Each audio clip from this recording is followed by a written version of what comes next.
Shabbat Shalom to all my friends in SW3 and beyond. This week's Sidra Korach talks about Moshe's cousin who challenges Moshe's leadership and his brother Aaron's appointment to be the Kohen. Korach says, "Who chose you? Why should you be the leader? Maybe someone else should," and he decides to bring himself forward.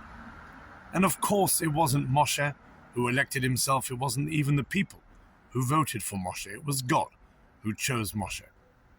So how do we understand Korach's reasoning for thinking he even stood a chance of being leader when Moshe's leadership was divinely chosen? There is a famous ethics of the fathers, which we say in Shabbat afternoon mincha time. And this Mishnah in the ethics says the following: which argument will last forever? The arguments of Hillel and Shammai. Which arguments will never, ever last and will always end in tears? The argument of Korach and his followers. Because Hillel and Shammai, say Rabbeinu Yonah, those two are both trying to find out the right halachic way that God meant when he says whatever laws he's giving.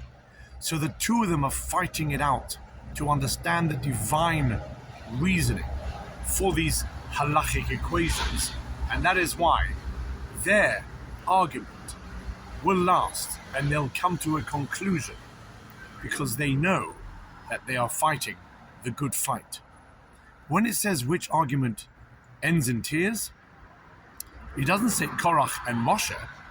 It says the argument of Korach and his merry men and his band of fellow protesters, because Moshe isn't even in the equation of this argument.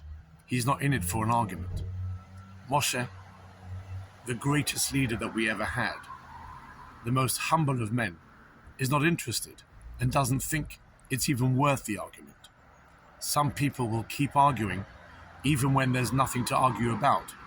Some people will even start arguing when there's nothing to argue about.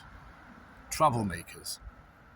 The earth opened up its mouth, says the verse, and swallowed them alive.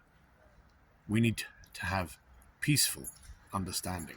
The Hillels and Shammais of this world, those are the arguments for the sake of God. They're the ones that matter. And how can we tell? Because deep down, we know. Good Shabbos.